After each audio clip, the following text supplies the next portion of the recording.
E como é que o cinema vê Serralves, e o parque, e o António, e... Bom, isso é uma longa questão.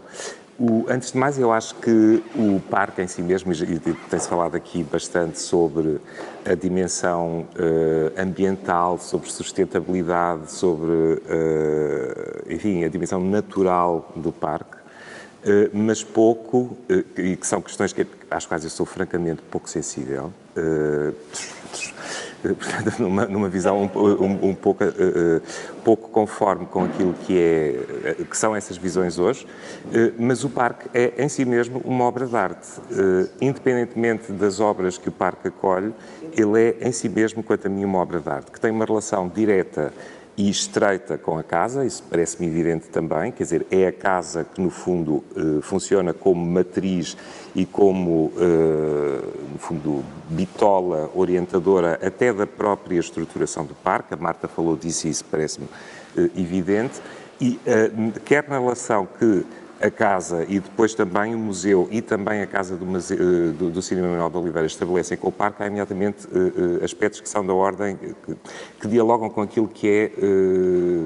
também próprio do cinema e que tem a ver com o enquadramento e com no fundo, a escolha, o estabelecimento de pontos de vista privilegiados sobre uma determinada coisa. E estabelecer um ponto de vista equivale, entre outras coisas, a enquadrar, ou seja, dar a ver uma porção da realidade e ocultar outras dimensões dessa realidade. Isto é verdade para a relação dos edifícios, portanto, do património construído em Serralves, com o parque e até da maneira como esses edifícios se posicionam numa zona periférica em relação ao parque, rodeiam o parque e, nessa medida, permitem a salvaguarda do próprio... isto é, a integridade do próprio parque, mas é verdade também para o parque em si mesmo. Percorrendo o parque, é evidente que há aspectos que têm a ver não só com o espaço, isso parece-me um truísmo absoluto, porque o parque tem a ver com o espaço, mas tem a ver também com tempo e tem a ver com uma própria dramaturgia do espaço. Falámos aqui há pouco da Alameda dos Liquidambas, que de facto parece uma catedral, uma catedral gótica na sua verticalidade absolutamente acentuada, e o que gera também um espaço que, estando no exterior, tem características de um espaço interior, que cria uma zona de obscuridade que a seguir abre, se percorrermos, isto é, se avançarmos em direção à casa, para uma clareira onde, num dia de sol, claro que num dia de chuva isto verificar-se-á menos, de repente há uma eclosão de luz. E o modo, isso no parque, no desenho do parque, quanto a mim, isso é muito, muito, muito evidente. Aquilo que os percursos permitem ver a dado momento e ocultando outras dimensões, portanto, é impossível, desde logo, ter uma visão global do parque, e portanto isso é inerente à própria estrutura do parque, tem a ver com o desnível, tem a ver com, enfim, com uma série de características que provavelmente já seriam características próprias do terreno no momento em que o parque foi, no fundo, construído aqui, eu ia dizer implantado, mas não está certo, é claramente uma construção, portanto isto não tem nada a ver com a natureza, é profundamente artificial e é nessa medida que ele me interessa, portanto, um percurso que é cinematográfico não só por esta relação com o espaço, com uma dramaturgia em que o próprio corpo de quem percorre o parque participa e, ao participar, no fundo, há reações em relação ao parque que são condicionadas, não apenas por aspectos visuais, mas também por aspectos olfativos, por aspectos lumínicos, porque tem a ver até com o próprio esforço que é exigido ao corpo para subir ou descer escadas, enfim, etc, etc, etc. Mas também aspectos que são da ordem do tempo. E essa temporalidade não tem tanto a ver, ou não tem apenas a ver com a mudança das estações, que naturalmente provoca modificações radicais no parque, do ponto de vista visual, do ponto de vista dos cheiros, etc., mas também estou a falar da dimensão temporal, com aquilo que tem a ver com o modo como o próprio parque, no fundo, estabelece, ou a morfologia do parque estabelece, zonas em que é suposto, e isso percebe-se muito claramente, simplesmente circular, portanto, transitar, avançar através desses espaços, proporcionando uma visão panorâmica em relação a essa travessia, mas depois outros espaços onde é suposto permanecer. E, portanto, isso tem tudo a ver com tempo também, e com gestão do tempo naquilo que é, no fundo, o percurso ou o uso do parque. Não é uma questão nova no que tem a ver com desenho de jardins, embora eu não perceba rigorosamente nada, portanto, conhecerá muito melhor essa realidade do que eu, mas não deixa de me impressionar, por exemplo, e as afinidades são algumas, embora a antiga casa de Serralves não fosse propriamente o pavilhão de caça de Luís XIII, de Serralves com Versailles, não é? Quer dizer, há uma construção, a própria casa de Serralves envolve a construção previamente existente, na capela isso é muito evidente, e o parque desenvolve-se, havendo também uma pré-existência, porque isto não era um pântano, não é? Essa pré-existência, segundo percebo, ela foi de alguma forma integrada no traçado, no novo traçado do parque, e portanto essas semelhanças são muito grandes, mas não é por isso que eu estou agora de repente aqui a falar disso, porque o Luís XIV tinha em relação àquilo que é uma dramaturgia do espaço, uma visão tão clara de que isso era verdade em Versailles, que havia um guião, certamente conhece, que no fundo estruturava as visitas ao parque, neste caso de Versailles, que tinha de facto um itinerário específico, não era ao azar, portanto havia uma progressão, que não sendo também no caso de Versailles uma progressão sapiencial como noutros parques acontece, agora não sei, há um parque perto de Sintra, agora não sei qual deles aqui é, em que de facto há um percurso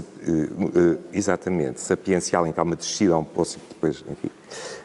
Portanto, isso não está patente aqui, mas essa dramaturgia cinemática, não cinematográfica, mas cinemática,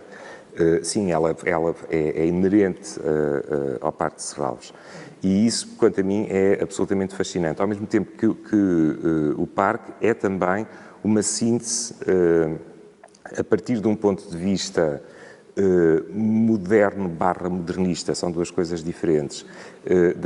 do que é a construção da paisagem, que não só revisita aquilo que são modelos clássicos, no sentido francês do termo, nomeadamente na zona do parterre central e do parterre lateral, mas ao mesmo tempo proporciona um diálogo com outras tradições de jardim, até acabar numa visão pastoril na zona da Quinta. E essa diversidade que é constitutiva do parque é, quanto a mim, com todas estas variações e com toda esta riqueza, esta diversidade, é absolutamente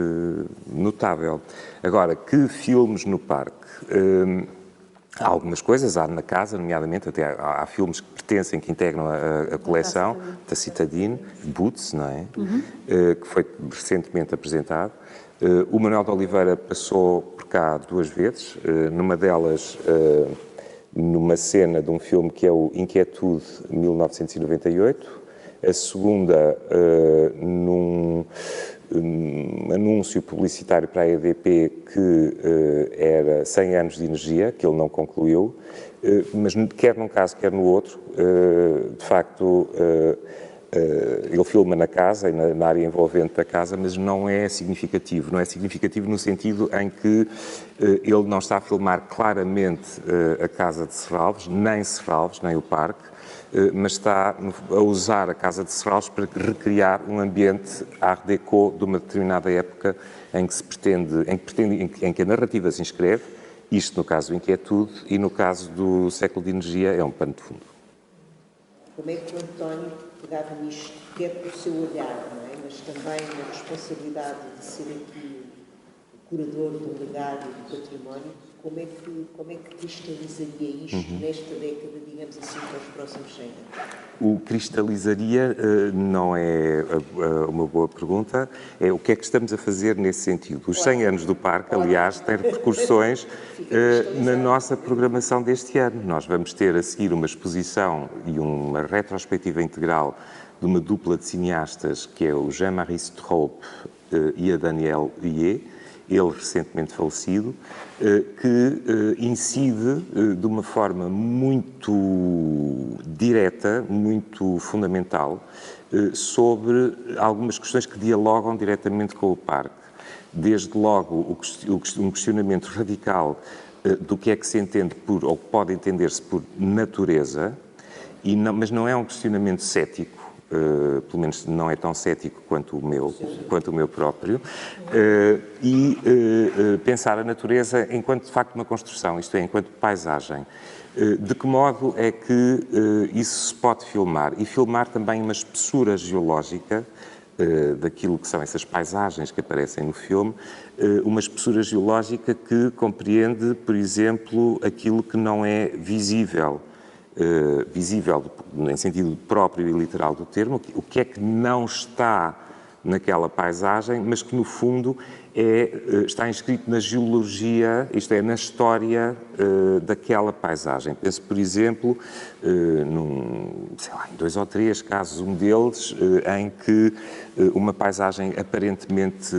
muito bucólica, sem nenhuma característica especial, que não é enfatizada, isto é, aquilo que seriam, enfim, os pontos mais ou menos consensuais de uma beleza natural arrebatadora ou sublime na perspectiva kantiana ou outra coisa qualquer deste género, não fazem parte da gramática e do imaginário do Stroop. Pelo contrário, há uma procura de uma desinflação das imagens. Portanto, eles dizem que fazer cinema politicamente, e é algo que procuraram sempre fazer, é lutar contra a inflação, não a inflação no sentido de que hoje se fala, mas de inflação no sentido de inflacionar as imagens e torná-las grandiloquentes, como no âmbito do romantismo, desde logo do romantismo alemão. O Stroop tem, enfim, uma costela alemã, se assim se pode dizer, mas dar a ver aquilo que não é visível na paisagem e que quer os gestos dos atores, quer os textos que dialogam com aquela paisagem podem fazer emergir. E neste caso, por exemplo, a circunstância de naquele lugar terem sido torturadas, mortas e enterradas dezenas de pessoas. E, portanto, como é que isto pode ser filmado, como é que isto pode ser trazido para o plano da imagem, tendo em conta que se pretende, precisamente, tornar visível aquilo que não é visível, que não é possível ver. E, portanto, a obra dos Stroop coloca questões sobre aquilo que pode ser entendível como ecologia, num sentido muito abrangente, que integra naturalmente o humano e que integra a cultura também. Portanto, não tem apenas a ver com sustentabilidade ambiental no sentido da preservação das espécies, da não poluição, etc., mas que questiona em profundidade o que pode entender-se por ecologia, também do ponto de vista dos modelos políticos e económicos, e desde logo com uma visão que eu diria radicalmente anti-humanista. Ou seja, o humano não é o centro e a razão de ser de todas as coisas, mas é uma parte, entre outras, que está em total pé de igualdade com qualquer árvore. E, portanto, esta é um dos momentos da programação deste ano que acontece este ano, por questões de coerência da nossa própria programação, porque no ano seguinte vamos ter uma exposição especificamente para coexistir com o 25 de Abril, portanto, com a celebração do 25 de Abril. Portanto, fazia todo sentido fazer esta exposição dos Stroop antes, mas por uma coincidência, enfim, belíssima, ocorre precisamente no centenário do Parque. E, portanto, nós tentamos sempre que possível promover estes cruzamentos com as outras atividades, enfim, e momentos altos da programação das diferentes áreas da Fundação. Portanto, e acho que isso é também uma visão ecológica do ponto de vista da programação de um espaço. Muito mais do que algumas narrativas de valorização da natureza. Sim. Eu não sei o que é natureza, mas depois um dia vamos falar sobre isso e vamos explicar. Não sei. Há dias lembrei-me que eu tinha lido, e tinha a impressão de que tinha lido isso numa recolha de textos do Ernesto Sousa, Ser Moderno em Portugal, qualquer coisa que ele citava sobre a natureza, mas não era dele, depois não conseguia encontrar no próprio livro. O problema é o singular. A pessoa sabe que são naturezas e não sabe o que é natureza. Também não sei. E fui pesquisar no Google e encontrei a citação. É uma coisa do Abraham Mulls, que diz: a natureza é um erro, entre parênteses, histórico. Portanto, esta é a afirmação categórica do Abraham Mulls numa passagem, portanto, num texto em que ele está, na verdade, a tratar o kitsch. E, portanto, na perspectiva do Abraham Mulls, a natureza e essa ideia de natureza, ideia, use bem o termo, e, quer dizer, não escorreguei para o tico linguístico atual do ideia de ideia, tudo são ideias. Mas aqui aplica-se, natureza é em si mesma uma construção, portanto, é uma aporia, um nonsense no limite, não é?